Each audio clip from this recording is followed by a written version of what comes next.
Hello everyone, स्वागत है आपका हमारे यूट्यूब चैनल पर। आज हम आपके लिए मुख्य सेविका का 9वां सेट लेकर आए हैं। आप जो है आइए सॉल्व करते हैं, देखते हैं आज के इम्पॉर्टेंट क्वेश्चन कौन कौन से हैं। अगर आपको इससे पहले के जो हमने प्रैक्टिस सेट करवा दिए हैं अगर वो चाहिए तो आप हमारे यूट्यूब चैनल पर से जाकर जो है वो देख सकते हैं और उन्हें सॉल्व कर सकते हैं। आइए देखते हैं आज का पहला क्वेश्चन क्या है। पहला है, निम्नलिखित में से किसने जनसंख्या घनत्व को श्रम विभाजन से संबद्ध बताया है।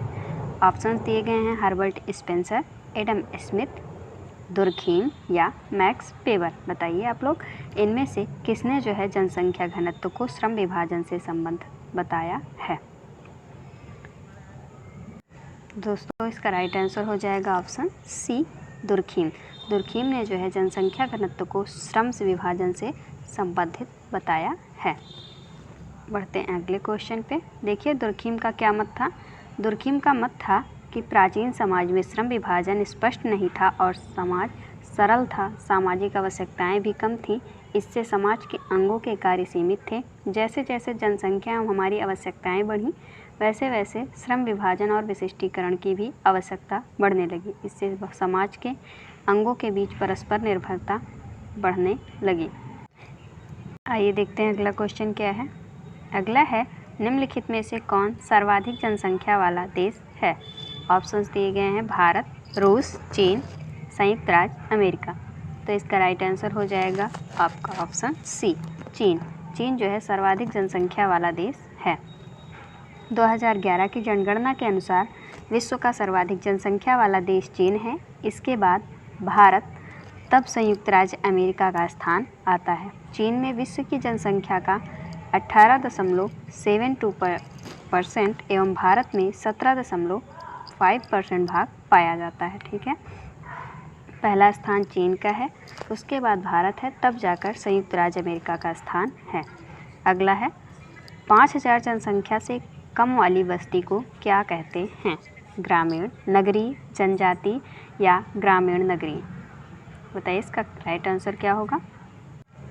तो इसका राइट आंसर हो जाएगा ऑप्शन ए, ग्रामीण। 5000 जनसंख्या से कम वाली बस्ती को ग्रामीण बस्ती कहते हैं। ग्रामीण समाज जहां 5000 से कम बस्ती वाले लोग रहते हैं उसे गांव या ग्रामीण समाज कहते हैं। एक जनगणना नगर की न्यूनतम संख्या 5000 होती है। पुरुष जनसंख्या का 75% और गैर कृषि कार्यों में संलग्न होता है। न्यूनतम जनसंख्या 400 प्रति व्यक्ति की होता है। अगला है, जनसंख्या के महत्वपूर्ण कारक के रूप में इनमें से कौन है जो जन्म व मृत्यु के स्तर को निर्धारित करता है। ऑप्शंस दिए गए हैं, मृत्यु दर, प्रजनन दर, आयु घटक या यौन घटक। तो इसका राइट आंसर हो जाएगा ऑप्शन सी, आयु घटक। आइए देखते हैं, जनसंख्या के महत्वपूर्ण कारक के रूप में आयु घटक है जो जन्म एवं मृत्यु के स्तर को निर्धारित करता है।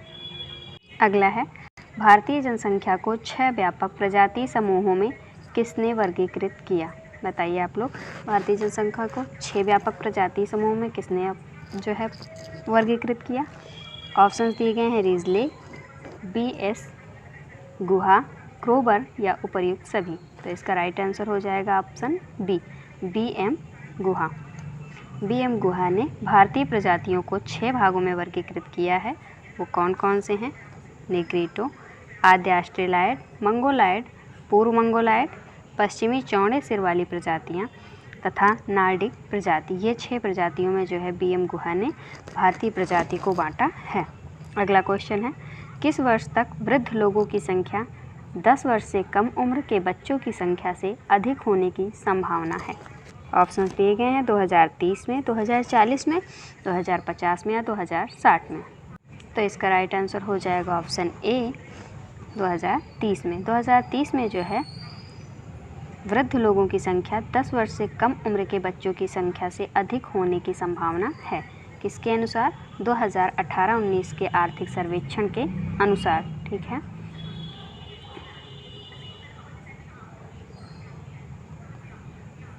अगला है, प्रति 100 की जनसंख्या में 60 वर्ष और उससे अधिक की उम्र वाली तथा 0 से 14 वर्ष की उम्र वाली जनसंख्या का अनुपात क्या कहलाता है। ऑप्शन दिए गए हैं युवा उम्र निर्भरता, जरामृत उम्र निर्भरता, जरण सूचकांक या निर्भरता अनुपात।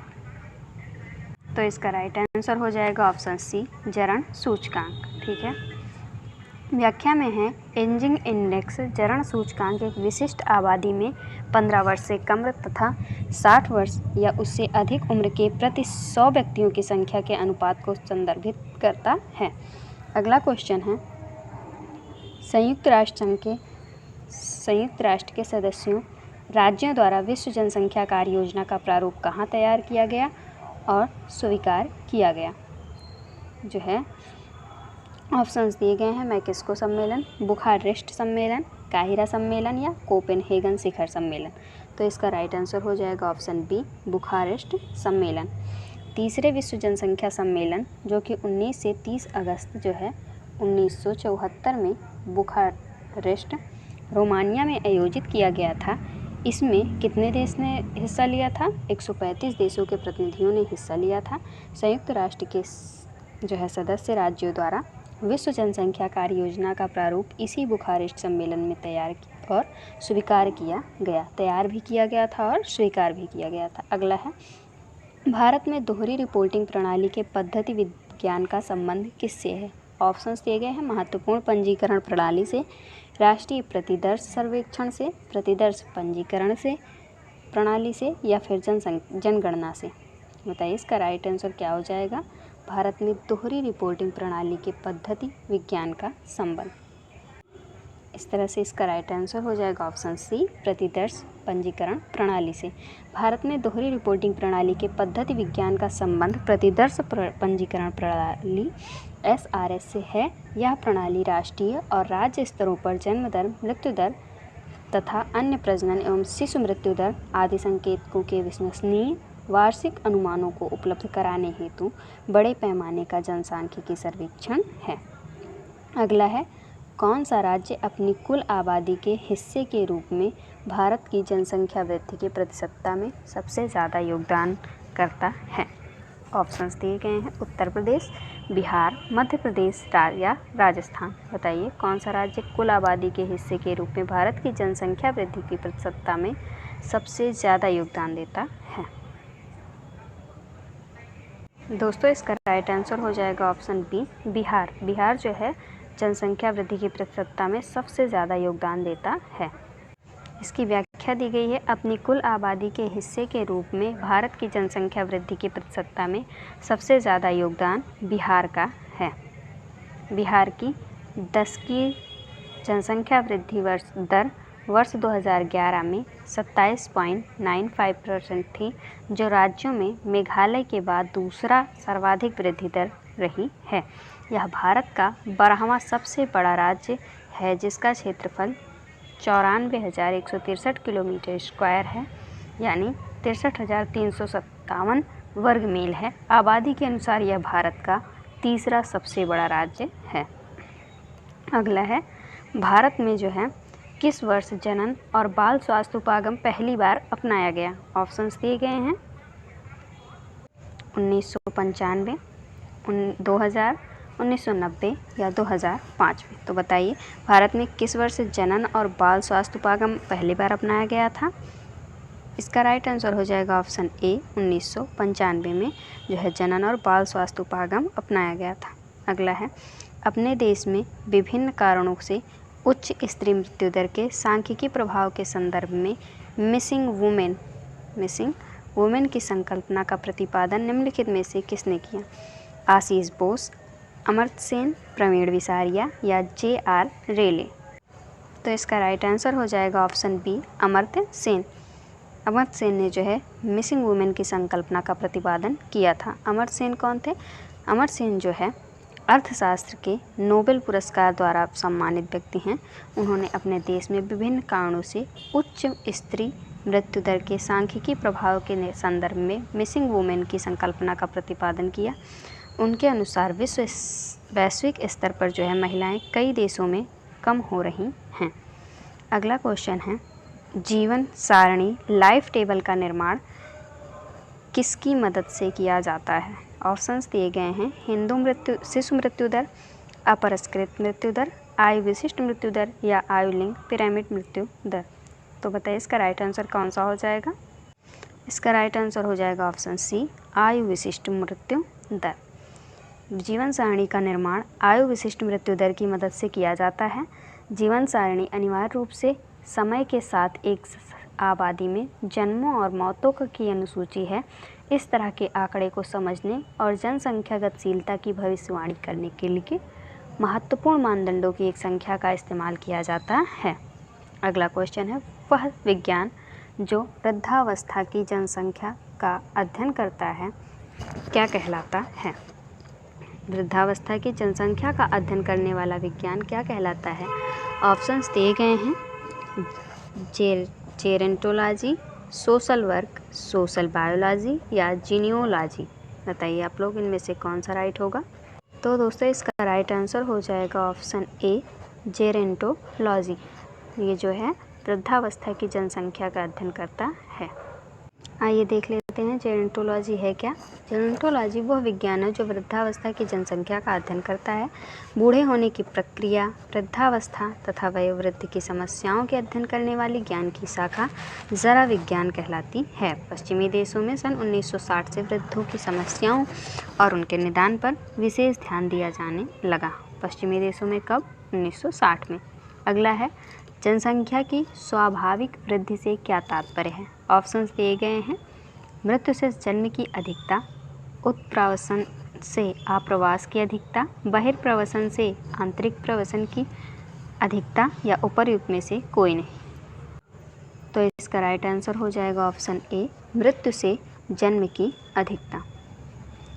ये जनसंख्या की स्वाभाविक वृद्धि से संबंधित है। जनसंख्या की स्वाभाविक वृद्धि से तात्पर्य बिना बहिर्प्रवसन व आंतरिक प्रवसन को ध्यान में रखते हुए मृत्यु से जन्म की अधिकता है। आइए देखते हैं अगला क्वेश्चन क्या है। अगला क्वेश्चन है आपका, जनसंख्या सूची स्तंभ यानी पॉपुलेशन पिरामिड मूल रूप से क्या समझाते हैं। ऑप्शंस दिए गए हैं, दी गई जनसंख्या का आकाशीय वितरण, दी गई जनसंख्या का जनसांख्यिकी दर, दी गई जनसंख्या की आयुलिंग संरचना या फिर दी गई जनसंख्या की वृद्धि दर। तो इसका राइट आंसर हो जाएगा ऑप्शन सी, दी गई जनसंख्या की आयुलिंग संरचना जो है पॉपुलेशन पिरामिड से संबंधित है।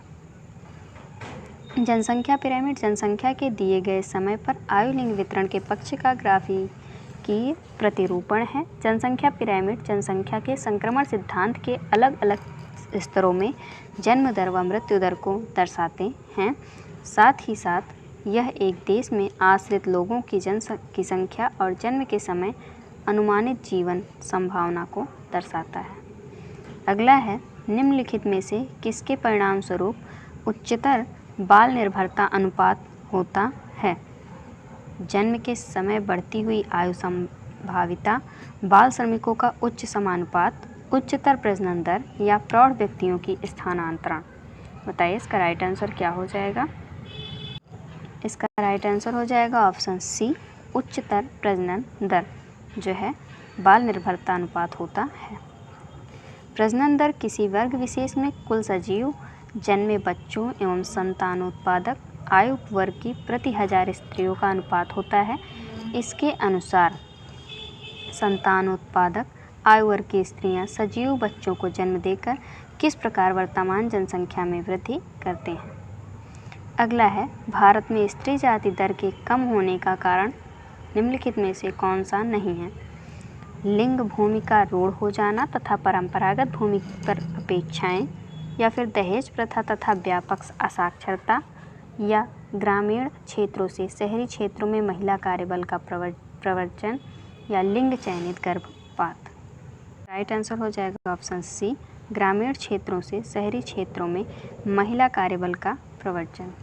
ये जो है स्त्री जाति के दर होने के कारणों में से नहीं है। भारत में स्त्री जाति दर के कम होने का कारण ग्रामीण क्षेत्रों से शहरी क्षेत्रों में महिला कार्यबल का प्रवर्जन नहीं है। भारत ने किस वर्ष में जनसंख्या की समस्या को पहचाना तथा परिवार नियोजन के लिए सरकारी राष्ट्रीय कार्यक्रम को अपनाया। बताइए, इस ऑप्शंस दिए गए हैं 1950 में, 1952 में, 1955 में या 1975 में। राइट आंसर हो जाएगा जाएगा ऑप्शन बी 1952 में जो है भारत ने जनसंख्या की समस्या को पहचाना तथा परिवार नियोजन के लिए सरकारी राष्ट्रीय कार्यक्रम को अपनाया। भारत विश्व का पहला देश है जिसने सर्वप्रथम राष्ट्रीय स्तर पर अपना जनसंख्या नियंत्रण कार्यक्रम 1952 में प्रारंभ किया। ये विश्व का पहला देश है। भारत कब प्रारंभ किया था? 1952 में। तो इस तरह से ये थे आपके कुछ इंपॉर्टेंट क्वेश्चन जो हमने सॉल्व किए। मिलते हैं अगले वीडियो में। वीडियो अच्छा लगा हो तो लाइक शेयर सब्सक्राइब ज़रूर करें। धन्यवाद।